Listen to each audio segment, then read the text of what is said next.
നല്ല കോട മഞ്ഞുള്ള ദിവസമായിരുന്നു. ഞാനും അനിയത്തിയും കൂടി ടൗണിലേക്ക് പോകാൻ ഇറങ്ങിയത്. കാര്യമായിട്ട് കുറച്ച് പർച്ചേസിങ്ങും അനിയത്തിക്ക് കോളേജിൽ അഡ്മിഷൻ എടുക്കാനുള്ള ഡേറ്റും അന്നത്തെ ദിവസമായിരുന്നു.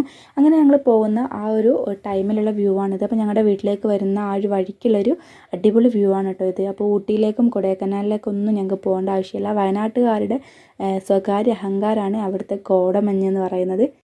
കുറച്ച് നേരം വെയിറ്റ് ചെയ്തതിന് ശേഷം ഞങ്ങൾക്ക് ബസ് കിട്ടിയിട്ടുണ്ട്. അപ്പോൾ ബസ്സിൽ സൈഡ് സീറ്റാണ് കേട്ടോ കിട്ടിയത്. ഞാൻ എപ്പോഴും കയറുമ്പോൾ സൈഡ് സീറ്റ് ഉണ്ടോ എന്നാണ് ഫസ്റ്റ് നോക്കാറുള്ളത്. എപ്പോഴും നമുക്ക് അവിടെ ഇരിക്കാനായിരിക്കുമല്ലോ ഇഷ്ടം. അങ്ങനെ ഇതാ ഞങ്ങൾ പോയി മാനന്തവാടി ടൗണിലെത്തിയിട്ടുണ്ട്. അപ്പോൾ മാനന്തവാടിയിലുള്ള സെൻറ്റ് മേരീസ് കോളേജിലാണ് അനിയത്തിക്ക് അഡ്മിഷൻ എടുക്കുന്നത്.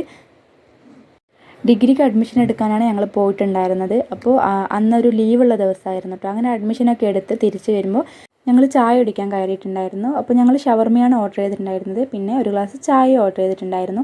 അങ്ങനെ ചായയൊക്കെ കുടിച്ച് കഴിഞ്ഞതിന് ശേഷം ഞങ്ങളുടെ ഓട്ടോയിൽ കയറിയിട്ട് വീട്ടിലേക്ക് പോവുകയാണ്. അപ്പോൾ